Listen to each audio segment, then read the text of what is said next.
राहत इंदौरी साहब ने अपनी शायरी में एक शेर यूं कहा था कि लगेगी आग तो आएंगे घर कई जद में, यहां पर केवल मेरा मकान थोड़ी है। लेकिन राजस्थान के भीलवाड़ा में भीड़ तंत्र का एक और नमूना देखा गया, जहां पर आपको बता दें कि चाकूबाजी की घटना हुई, पत्थरबाजी हुई और पूरे इलाके में तनाव फैल गया। इस भीड़ तंत्र में जो भीड़ बनकर पत्थरबाजी कर रहा था, उन्हें इस आग की चिंता नहीं है। जो वो वाहनों में, एम्बुलेंस में लगा रहे थे, उनको इस बात का कतई डर नजर नहीं आया कि यह आग कल उनके घरों तक भी पहुंच सकती है। इस घटना का क्या किसी तरह का कोई चुनावी कनेक्शन भी है, इसको समझने की कोशिश करेंगे। आज के सवाल क्या हैं, ये आपको बता दें। सबसे पहला सवाल, भीलवाड़ा में आखिर हिंसा क्यों हुई है? भीलवाड़ा में जो हिंसा हुई, आखिर ये पूरा मामला क्या है, ये घटना क्या थी, ये आपको बताएंगे। इस सवाल का जवाब आपको देंगे। इसके अलावा दूसरा सवाल ये कि भीलवाड़ा में हिंसा और इस हिंसा से किसे होगा फायदा? अमूमन देश में आजकल पत्थरबाजी और हिंसा और इस भीड़ तंत्र की तस्वीर हर कहीं दिख जाती है। कहीं ना कहीं इस पर राजनीतिक रोटियां सेकी जाती है। देखिए, हिंसा में किसी का फायदा नहीं होता, लेकिन इस हिंसा और इस भीड़ तंत्र पर राजनेता अपनी राजनीतिक रोटियां जरूर सेकते हैं। तो आखिर इस हिंसा से भीलवाड़ा की किसका फायदा हो सकता है? उपचुनाव से पहले क्या हिंसा इस उपचुनाव का मुद्दा बनेगी? क्या भीलवाड़ा इस उपचुनाव का मुद्दा हो जाएगा? और उपचुनाव जिसमें बीजेपी कह रही है कि 10 महीनों के सरकार के कामकाज पर हम चुनाव लड़ेंगे, मोदी सरकार के कार्यकाल और केंद्र में हुए कामों को लेकर जनता के बीच जाएंगे। लेकिन क्या इस भीलवाड़ा की घटना के बाद फोकस में सिर्फ यह पत्थरबाजी, ये चाकूबाजी और इस पर आरोप प्रत्यारोप ही रह जाएंगे क्या? सवाल एक और है। सवाल यह कि भीलवाड़ा हिंसा का उपचुनाव पर किस तरीके का असर होगा? दरअसल जब भी इस तरह की घटनाएं होती हैं, सांप्रदायिक सौहार्द बिगड़ता है, तो फिर कहीं ना कहीं उसका असर चुनावी लिहाज से भी देखा जाता है। तो अब जब 7 सीटों पर उपचुनाव राजस्थान में होने हैं, तो क्या इसका असर भी राजस्थान के उपचुनाव पर देखने को मिलेगा? यह अपने आप में बड़ा सवाल। इन्हीं सवालों के जवाब टटोलने की कोशिश करेंगे। लेकिन सबसे पहले आपको बताते हैं कि भीलवाड़ा में आखिर हिंसा क्यों हुई।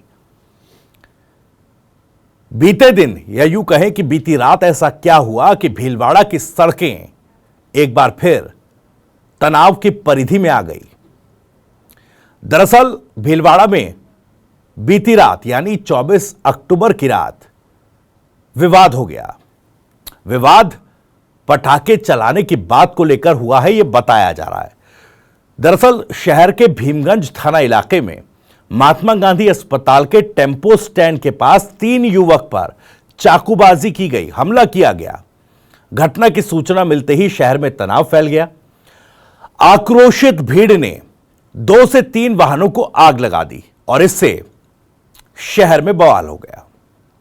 बाद में मौके पर पहुंची भारी पुलिस बल ने हालात पर काबू पाया।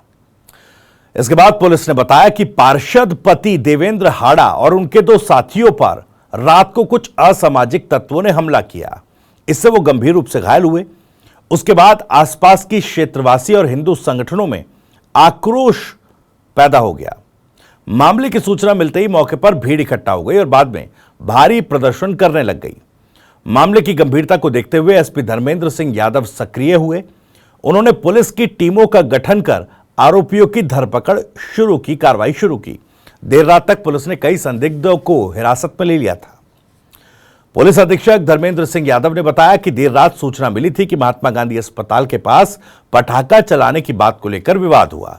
उसमें चाकूबाजी की घटना हुई। इस घटना में 3 लोग घायल हुए और इस पर पीड़ित पक्ष की ओर से मुकदमा दर्ज करवाया गया। पुलिस पूरी गंभीरता से पूरे मामले की जांच कर रही है। यादव ने बताया कि पुलिस में कुछ संदिग्ध लोगों को पुलिस ने हिरासत में लिया है, उनसे पूछताछ की जा रही है। जल्द ही बाकी आरोपियों को गिरफ्तार किया जाएगा। अभी जो संदिग्ध जो हैं हिरासत में लिए जाएंगे, अगर वो वारदात में शामिल पाए जाते हैं तो उनको गिरफ्तार भी किया जाएगा। एहतियात के तौर पर पूरे शहर में पुलिस बल तैनात है। रात भर पुलिस को अलर्ट मोड पर रखा गया। अभी भी शहर में शांति है और उसकी वजह है पुलिस बल की तैनाती। इस हिंसा में, इस हमले में घायलों को भीलवाड़ा के महात्मा गांधी अस्पताल में भर्ती करवाया गया, जहां उनका इलाज चल रहा है। घायल देवेंद्र हाड़ा ने बताया कि रात को वो अपनी दुकान के बाहर पटाखे छोड़ रहे थे। उसी दौरान समुदाय विशेष के 40 से 50 लोग वहां आए और उनसे कहा कि यहां पटाखे आप क्यों छोड़ रहे हो। इस बात पर वो विवाद करने लगे। इसी बीच एक युवक ने उनको चाकू मार दिया। इसके बाद बाकी लोग भी हथियार लेकर आ गए।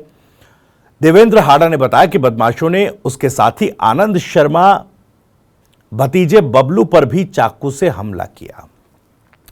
तो ये पूरा मामला और इस मामले ने भीलवाड़ा शहर में एक बार फिर सांप्रदायिक तनाव जैसा माहौल बना दिया। पुलिस बल तैनात किया गया और पुलिस की बदौलत ही फिलहाल भीलवाड़ा में अभी स्थिति थोड़ी कंट्रोल में कही जा सकती है। लेकिन जिस तरीके से 7 सीटों पर उपचुनाव होना है, क्या इस भीलवाड़ा हिंसा का भी कोई चुनावी कनेक्शन है क्या?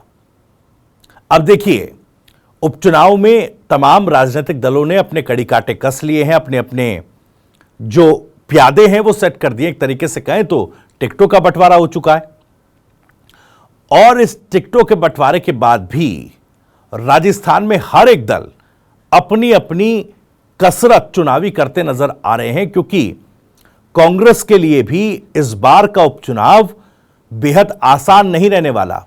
इन 7 सीटों में भले ही 4 सीटें कांग्रेस के कब्जे की थी, बावजूद इसके कांग्रेस के लिए यह लड़ाई आसान नहीं है। और बीएपी और आरएलपी, इन दोनों पार्टियों के लिए भी अपना अपना गढ़ बचा पाना मुश्किल नजर आ रहा है। बीजेपी हर संभव यह कोशिश कर रही कि किसी तरीके से बीएपी और आरएलपी के गढ़ में तो सेंध लगा ही ली जाए।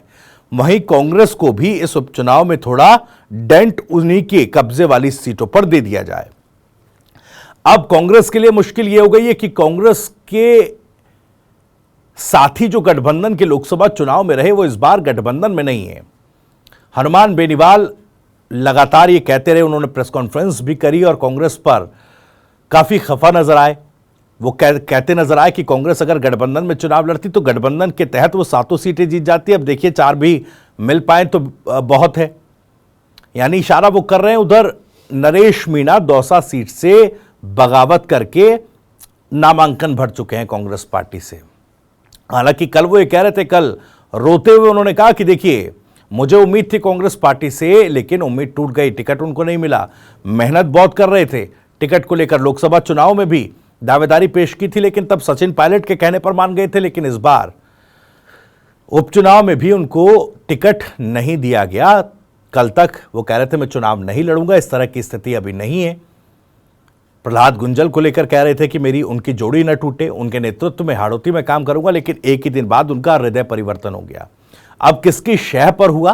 क्योंकि वो कह रहे हैं कि देखिए, मेरे साथ रविंद्र भाटी भी हैं, मेरे साथ राजकुमार राउत भी हैं, मेरे साथ हनुमान बेनीवाल भी हैं।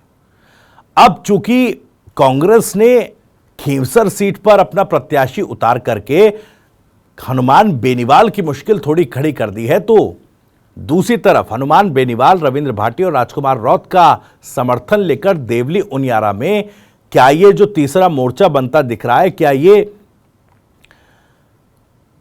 कांग्रेस की मुश्किलें खड़ी करेगा? क्या ये अपने आप में एक सवाल है। क्या ये पूरी प्लानिंग जो एक दिन में हृदय परिवर्तन नरेश मीणा का हुआ, क्या इसी प्लानिंग के तहत हुआ है क्या कि जब खींवसर में आप अपना प्रत्याशी वापस नहीं ले रहे हैं तो आपका कहीं ना कहीं देवली उनियारा में जो गेम है वो खराब करना है? क्या इसके पीछे की वजह ये नजर आती है?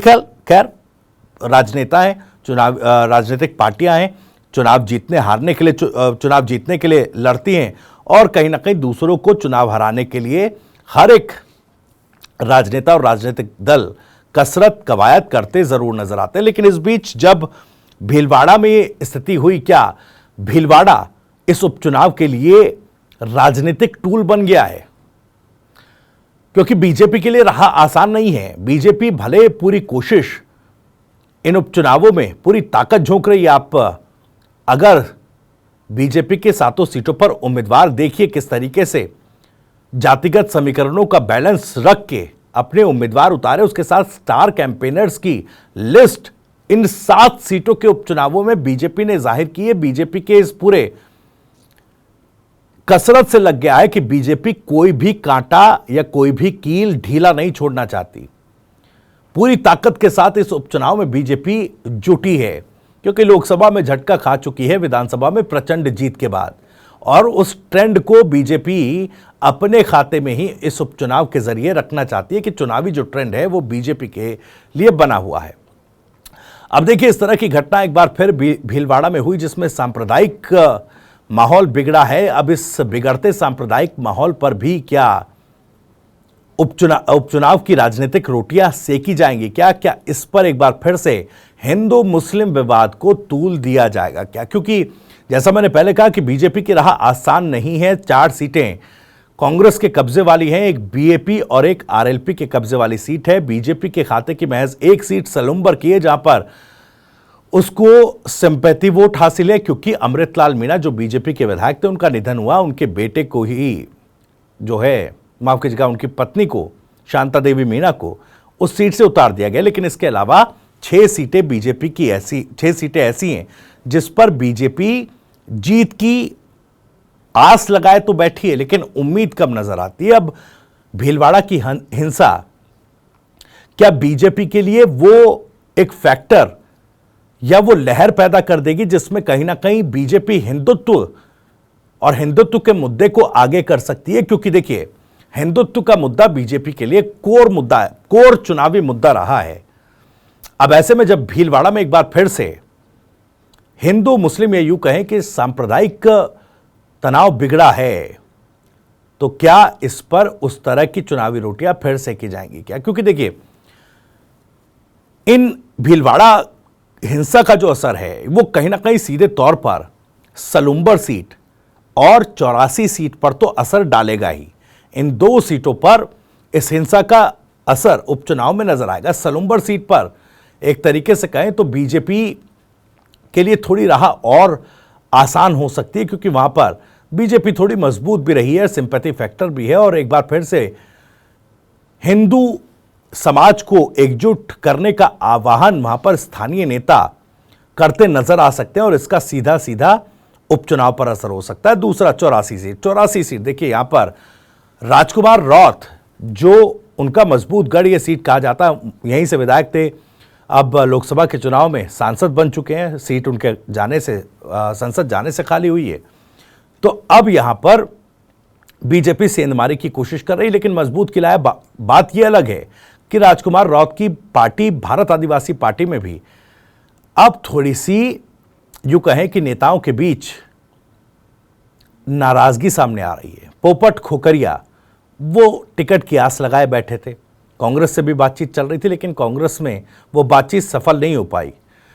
पोपट खोकरिया एक ऐसा नेता है बीएपी के भीतर जो अपनी महत्वाकांक्षाओं का पूरा ना हो पाने पर पार्टी से नाराज बैठे हैं।